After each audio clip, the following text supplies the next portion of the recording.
college application season just around the corner, I can say I'm pretty willing to do about anything to enhance my college resume. I have to do things to set myself apart from everybody else, right? So last summer, I became a mom to like 15 kids. Actually, I was a camp counselor, but they're pretty related.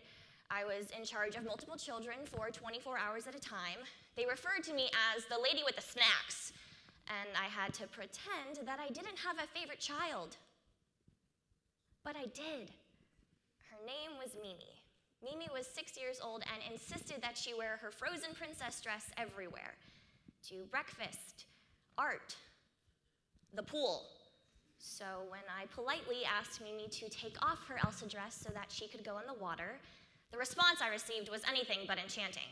Somehow Mimi managed to incorporate the N-word and the D-word into one sentence when she screamed in my face, "No, you ding-dong." I know what you're thinking. They grow up so fast. But later, when I learned that Mimi can't swim, I realized that I was, in fact, a ding-dong. You see, I had mistaken Mimi's no for defiance, when really she was just telling me what she wanted and needed from me, to not go into the water. And I feared that these days, because we have a misconstrued notion of what the word no means, we become far too willing to drown ourselves in the burdens and responsibilities that come with the negligence of this word, in turn causing ourselves to feel even more frustrated, guilty, and voiceless. Whether it's, "Sure, I'll go out with you," or, "Yeah, why not just one more drink?" Or even, "Yes, I'm okay." Even when we're not, we have replaced no with a universal form of yes that makes the word no foreign to our own ears. And it starts when we're young. Professor of Behavioral Sciences at Baylor College, John Sargent, explains that when toddlers say no, they're asserting themselves as individuals and choosing to do only what they want to do, a skill so easily mastered by 2-year-olds, yet so difficult for all of us. So today we'll look at the misconceptions surrounding the word no and realize that first, we have trouble saying no, and second, we have trouble hearing no. Then finally, we'll devise some solutions that even Mimi can't say no to. Now, just like I wanted to enhance my college resume by taking a summer course, high school students across the nation are struggling to balance their classes, internship applications, and family obligations. Jesse Matthews, a psychotherapist at the Center for Psychological Services, explains that you want to boost your career by taking every opportunity that comes your way. But this breeds the feeling that you can't say no. And when we spread ourselves too thin, quality begins to suffer. Instead of succeeding at a few things, we find ourselves failing at many things. No was designed to help us, not hinder us. A 2009 study published by the Los Angeles Times found that when children asked their parents to do homework for them, 1 out of every 2 parents said yes. And while all parents have noble intentions, a yes-man mentality can unintentionally weaken the boundaries of the parent-child relationship. Always hearing yes can hinder a child from dealing with frustration later in life, or it can recreate the cycle so that the child grows up incapable of saying no. Now, I witnessed this firsthand every Wednesday at the Riverland Library across the street from my high school, St. Thomas Aquinas. You see, last year I started a 501c3 nonprofit through which a group of high school students and myself tutor English language learners in surrounding elementary schools. English language learners, for those of you who don't know, are students whose primary language is Spanish, meaning that they have trouble comprehending and reading in English. So our job as the tutor is to make sure that they understand what they're reading.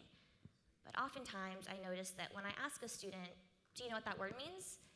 they respond with, "Yes, of course I know what that means."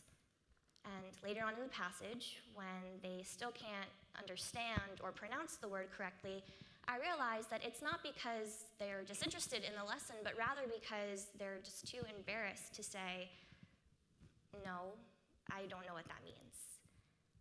But how can we expect our children to think of no as this scary and embarrassing word and then later in life answer some of the most important questions we will ever be asked? For example, will you marry me? Research conducted by clinical social worker Jennifer Gavon revealed that 34% of divorced couples knew their marriage wouldn't last. But on their wedding day, during their vows, they just couldn't say no. They claimed it would have been too complicated to call off the ceremony and dreaded the disappointment from their friends and family members. Consequently, they sacrificed their happiness, all to say, I do, instead of, I don't. So we think that no is this scary and intimidating word, but oftentimes we also don't say no because we don't want others to disapprove of us.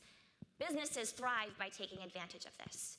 Compliance psychology is a billion-dollar industry through which books and seminars actually teach other people to manipulate our answers into changing from no to yes. We feel guilty for denying someone our purchase or business, but ultimately it's our money and our decision. The need for no is exemplified through the doctor-patient dynamic. In 2011, Physicians Weekly reported that many doctors just can't say no to patients who ask for prescriptions or tests that they do not need. And unfortunately, because many of these patients suffer from addictions, they threaten to just find new doctors willing to prescribe them their desired medications, fearing that their patients' disapproval will cost them business. Many doctors give in and prescribe deathly drugs to their patients. In fact, the American Psychological Association estimates that 500,000 of these patients die every year due to the overcompensation of unnecessary prescription drugs. We have become a myriad of people pleasers. We no longer say no, so we no longer hear no.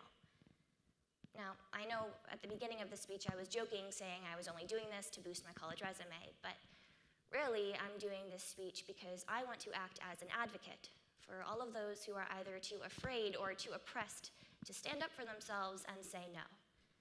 So this speech is dedicated to the 70% of teens who fall victim to the peer pressures of drugs and alcohol, for the man or woman who is raped every 2 minutes in the United States, for the 325,000 little boys and girls who will be sexually abused before they turn 12. Of course, I understand that in many of these situations, even saying no isn't enough. But it's where we start. Now, the solution is not to just say no more often. We need to become aware of what the word actually means. Saying no does not make us negative, it does not make us insensitive, and it does not make us close-minded. Saying no gives us individuality. It gives us the time and space to do things that matter to us, and it lets us stand up here and realize that we have control, power, and a voice. Because no is a very small word, we have to start with the very small things. Say no to the 3 extra hours of paperwork, to the person at the mall kiosk, or to the doctor who misdiagnoses you. 63-year-old Elijah Willems was diagnosed with a fatal lung cancer and told that he needed chemotherapy in order to live an extra 3 months. But when the chemo became too painful for Elijah, he felt like he shouldn't speak up because his doctor was in charge. It wasn't until his 3rd round of chemo that Elijah finally told his doctor, "No, I'm tired and I need to stop." Elijah returned home peacefully 1 week later, surrounded by his friends and family. You know, the people who are closest to us deserve honesty. We feel like we have to tell them exactly what they want to hear. But don't they deserve more than that? To hear what we feel and what we care about. No doesn't have to be the end of the conversation. It can be the beginning of a true and honest dialogue. One where we can all communicate honestly. So yeah, Mimi wore her princess dress the entire week of camp. But she wasn't being sassy, she just knew what she wanted. And she wasn't afraid to stand up for it. Is there anything wrong with that? No.